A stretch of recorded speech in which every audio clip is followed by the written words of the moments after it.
बिहार में अब एक ही मुद्दा बच गया है। बिहार का ऑलराउंड डेवलपमेंट हो गया।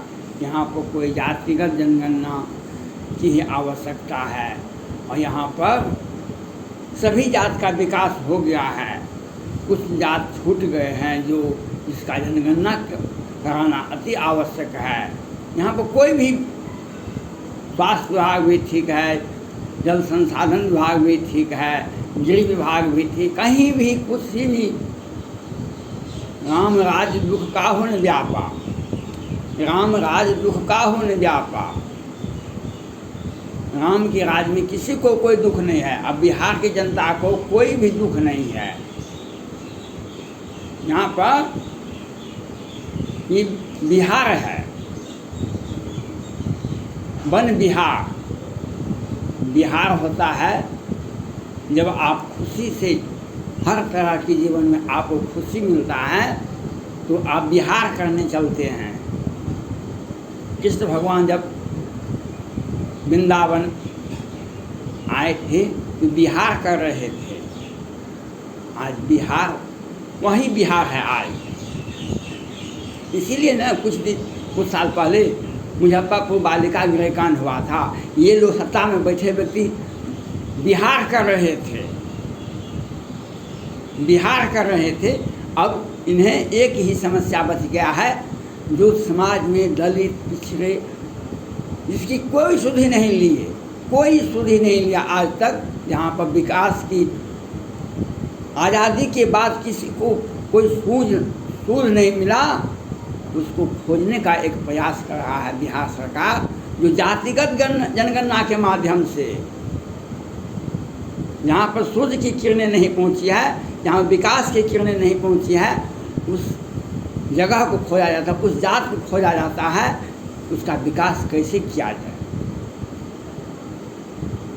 ये वन बिहार करते हैं। कभी मुजफ्फरपुर बालिका गृह कांड करवाते हैं, कभी सृजन घोटाला करवाते हैं, कभी वेंटिलेटर घोटाला करवाते हैं, कभी ऑक्सीजन घोटाला करवाते हैं, कभी मिट्टी घोटाला करवाते हैं, कभी पान घोटाला करवाते हैं। पटना हाई कोर्ट के बड़े न्यायाधीश राजेश कुमार जी ने हेन घोटाले के बड़े आरोपी को लोअर कोर्ट और वैकेंट कोर्ट से बिहार सरकार ने साजिश करके लोअर कोर्ट और वैकेंट कोर्ट से हेन घोटाले के बड़े आरोपियों की जमानत दिलवा दी। पटना हाई कोर्ट के तत्कालीन मुख्य बड़े न्यायाधीश राजेश कुमार जी ने राष्ट्रपति भवन, सुप्रीम कोर्ट और प्रधानमंत्री कार्यालय को विधिवत सूचना दे दिए। लेकिन आज तक उन पर एक FIR नहीं हुआ। सुप्रीम कोर्ट ने भी संज्ञान नहीं लिया, प्रधानमंत्री कार्यालय भी संज्ञान नहीं लिया। लेकिन इस सब सारे मुद्दे को प्रधानमंत्री हम हैं, प्रधानमंत्री का योग्यता रखते हैं हम। जदयू पार्टी के सारे कार्यकर्ता, बड़े प्रदेश अध्यक्ष, राष्ट्रीय अध्यक्ष,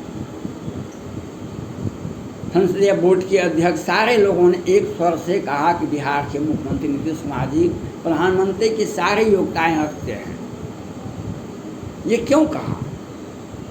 14 में आपने चुनाव लगा, 2 सीट कैसे मिला ये आपको अच्छा से मालूम होगा। आप भाजपा के साथ आए, 2 सीट से 16 सीट हो गया लोकसभा में। बहुमत दल के नेता को प्रधानमंत्री कहते हैं, लोकसभा में बहुमत दल के नेता को प्रधानमंत्री कहते हैं। यही एक योग्यता है प्रधानमंत्री होने के लिए। प्रसून वाजपेयी जी वरिष्ठ पत्रकार हैं और रवीश कुमार जी वरिष्ठ पत्रकार हैं। बड़े लोग पत्रकार जो भारत में हैं वे कहते हैं 24 मिनट में 24 विधेयक पास हो गया लोकसभा से। 24 विधेयक 24 मिनट में लोकसभा से पास हो गया, जल्दबाजी में।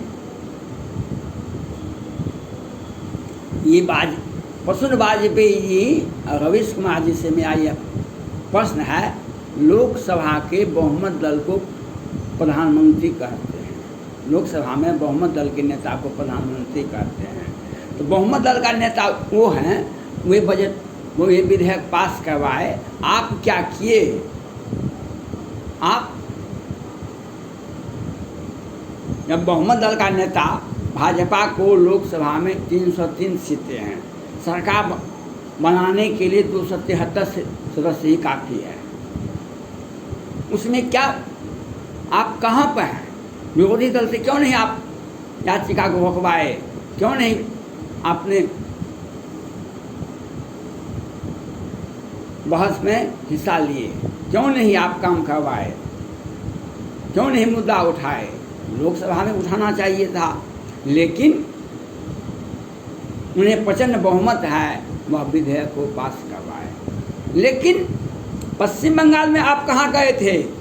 प्रसून वाजपेयी जी और रवीश कुमार जी बिहार सरकार के मुख्यमंत्री, भावी प्रधानमंत्री जो होते हैं, वे पूरे भारत के बारे में बोलते हैं। पश्चिम बंगाल में जो भीषण हिंसा हुई, सैकड़ों लोग मारे गए विधानसभा चुनाव के बाद, ये उसके बाद इस पर क्यों नहीं बोले? क्योंकि हमें संभावना है कहीं हमको प्रधानमंत्री का मटेरियल चुन ले, प्रधानमंत्री का भावी हमारे नेतृत्व में लोकसभा का चुनाव हो जाए, इसलिए आप नहीं बोले। और आप बोलते हैं सिर्फ और सिर्फ हर हाल में जातिगत जनगणना होनी चाहिए। चुनाव लड़ना हमारा फंडामेंटल राइट है, चुनाव लड़ना हमारा फंडामेंटल राइट है। लेकिन बिहार सरकार ने एक विधानसभा से पास करवा ली, जो 8 के बाद अगर 2 से 3 बच्चे आपको हुए हैं तो आप चुनाव नहीं लड़ सकते हैं पंचायत में। आपने तो रोक दिया। जनसंख्या नियंत्रण का कंट्रोल करने के लिए आपने कानून बनाया, और इस बहाने आपने सैकड़ों हजारों लोगों को चुनाव लड़ने से रोक दिया। जनसंख्या नियंत्रण रोकने के लिए आपने कानून बनाया। आज जनसंख्या नियंत्रण कानून नहीं बने, लेकिन जातिगत जनगणना होनी चाहिए, जातिगत जनगणना होनी चाहिए। क्यों? इसलिए होनी चाहिए जो हम तो अब कहीं नहीं रहे, हम तो अब कहीं नहीं रहे, हमारी साख गिर गई है, हमारा सब कुछ लूट गया है, हम सत्ता में बैठे बैठे रह गए, सत्ता हमसे, हमें जनता हमसे छूट गई है, जनता हमसे छूट गई है। बैंक में हमारा करोड़ों अरबों का रुपया हो गया है। अब क्या होगा? अब क्या होगा? बिहार का एक इतिहास है। जो 2-3 बार 4 बार मुख्यमंत्री होते हैं, डॉक्टर जगन्नाथ मिश्रा भी 2-3 बार 4 बार मुख्यमंत्री हुए थे। मुख्यमंत्री लालू प्रसाद यादव जी 3-4 बार मुख्यमंत्री हुए थे, और उनका अपने भी मुख्यमंत्री हुए, फिर उनकी पत्नी राबड़ी देवी भी मुख्यमंत्री हुई, लेकिन वे भी जेल गए थे। जगन्नाथ मिश्रा भी जेल गए थे। आप भी तो कई एक बार मुख्यमंत्री बने हैं, आप अपने बारे में सोचिए। सुप्रीम कोर्ट ने कहा कोरोना काल में, मुख्य न्यायाधीश, माननीय सुप्रीम कोर्ट के मुख्य न्यायाधीश जी ने कहा, जिस आपराधिक व्यक्ति का आपराधिक सजा 50% हो गया है, उसको छोड़ दीजिए, उसको पैरोल दे दीजिए 50 दिन का, उसको रिहाई कर दीजिए। लेकिन बिहार सरकार नहीं छोड़ती है। बिहार सरकार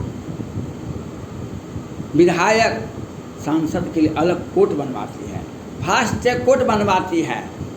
जदयू के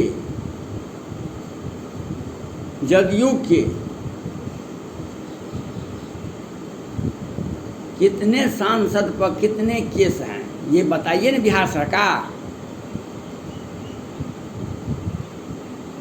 आपराधिक व्यक्ति जो दिन में हत्या करता है, उसको बिहार सरकार बचाती है। जो दिन में हत्या करता है, उसको बिहार सरकार रिहाई करवाती है कोर्ट मैनेज के द्वारा। जैसे से सीएम घोटाला को लोअर कोर्ट से वैकेंट कोर्ट से जमानत दिलवाते हैं, उसी तरह से बड़े बड़े अपराध, हत्यारे को 25वां हत्यारे को, जिस पर 10-10 हत्या की मामला है, उसको बिहार सरकार मैनेज करके रिहाई करवाती है, उसका वोटर लिस्ट से नाम हटवाते हैं। और रूल ऑफ लॉ बिहार में है, रूल ऑफ लॉ बिहार में है, किसी लड़की को पलट के देखा 2 बार, आपको पुलिस अरेस्ट कर लेगी। किसी भी लड़की को आप पलट के 2 बार देखे तो आपके ऊपर FIR हो जाएगी। बिहार में शराब कहीं भी दिखाई पड़ा तो आपको, आपका घर को तोड़ लिया जाएगा, आपके गाड़ी को जब्त कर लिया जाएगा और आपको सजा होगी। कहीं गलत शराब पिए तो आपको फांसी भी हो जाएगी। 20-25 आदमी को, 10-20 आदमी को आजीवन कारावास हो गया, 10-20 आदमी को फांसी की सजा लोअर कोर्ट वैगन कोर्ट। किसको हुआ? जो जहरीली शराब होली के शुभ अवसर पर पिए थे। सैकड़ों व्यक्ति जेल में बंद हैं, हजारों केस चल रहे हैं बिहार में। कहीं शराब का नाम देखा तो, कहीं शराब का नाम पूछा तो, ये शराब क्या है? अपने लोगों को बिना पूंजी का करोड़पति अरबपति बना दीजिए, यही शराब है बिहार में। अब बड़े बड़े लोगों को पटना हाईकोर्ट ने कहा, पटना हाईकोर्ट के बड़े न्यायाधीश जी ने कहा, पुलिस और प्रशासन मिलकर शराब बेचती है। मुजफ्फरपुर, मधुबनी के मोहम्मदपुर में सैनिक परिवार की हत्या होती है। सैनिक परिवार के 5 सदस्यों की हत्या होती है। एक व्यक्ति आज भी जीवन और मौत से। बिहार सरकार के मुख्यमंत्री ने कहा हम वहाँ नहीं जाएंगे, हमको बहुत सारा काम है। और इन्होंने यहाँ तक कहा जिस व्यक्ति को सजा 5 साल से कम उसको छोड़ दीजिए, अभी बाद में पकड़, कोरोना काल है, अभी कोरोना काल में मत पकड़िए, बाद में पकड़ लीजिएगा, छोड़ दीजिए। आज भी बहुत अपराधी उसमें नवीन झा, प्रवीण झा, कुछ लोगों को गिरफ्तार किया गया दिखावटी के लिए। मोकामा में पंकज सिंह नाम का एक व्यक्ति था जो रेलवे में कनीय अभियंता था, उसकी हत्या हो गई, उसका अपराधी गिरफ्तार हो गया। मुकेश कुमार सिंह की हत्या हुई थी तो बिहार सरकार के प्रवक्ता सुशील मोदी जी छपरा गए थे और कहते अब बिहार के DGP कहे थे नहीं, बिहार पुलिस ही जांच करने में सक्षम है। मैं पूछना चाहता हूँ DGP और बिहार सरकार के मुख्यमंत्री से, जो आप बताइए मधुबनी के मोहम्मदपुर में ये सारे अपराधी को गिरफ्तारी हो गई कि खाना पूर्ति के लिए आपने कुर्की जब्ती किया है? आप बताइए। बिहार सरकार इस ज्वलंत मुद्दे से हटाने के लिए महंगाई नज़र आता है और जातिगत जनगणना इनको सता रहा है। जातिगत जनगणना होनी चाहिए क्योंकि सत्ता हमारा छूट रहा है। हम कुछ मुद्दे को छोड़ दे बाजार में, जो हमें काठ की हंडी चढ़े नहीं दूजे। आपने तो खुद गलती किया, जो तेजस्वी प्रसाद यादव जी के नेतृत्व में आपने माननीय प्रधानमंत्री नरेंद्र मोदी जी से ज्ञापन देने के लिए गए। आप बहुत अधिक पढ़े लिखे इंजीनियर साहब हैं, आपके प्रवक्ता और आपके सहयोगी जीतन राम मांझी जी, इन्हें नमा पास तेजस्वी प्रसाद यादव जी को कहते थे। आपके प्रवक्ता क्या क्या बोलते हैं, नीरज कुमार जी, ये आप जानते हैं। आप उनके नेतृत्व को स्वीकार कैसे किए और आप प्रधानमंत्री जी से मिलने के लिए उनके नेतृत्व में क्यों गए? आप क्यों गए थे? हम कानून का छात्र रहे हैं, हमको पॉलिटिकल साइंस आता है। आप ये बताइए, आप उनका नेतृत्व क्यों स्वीकार किए? आपने अपना राजनीतिक भविष्य को मिटाने का प्रयास किया और जातिगत जनगणना करने के लिए, जनता में जाने के लिए एक बहाना सोचते हैं। जातिगत गणना ये कोई मुद्दा नहीं है, जनसंख्या नियंत्रण कोई मुद्दा नहीं है। आप बिहार की जनता में एक दूसरा एक वार्तालाप, एक मुद्दा उठा के कहते हैं हम जातिगत जनगणना चाहते हैं। आपको बिहार के विकास के लिए नहीं, आप अपने घोटाला के लिए, अपने अपराध के लिए, अपने कानून व्यवस्था को तोड़ने से बचने के लिए, उस मुद्दे को भटकाने के लिए जातिगत जनगणना चाहते हैं। धन्यवाद।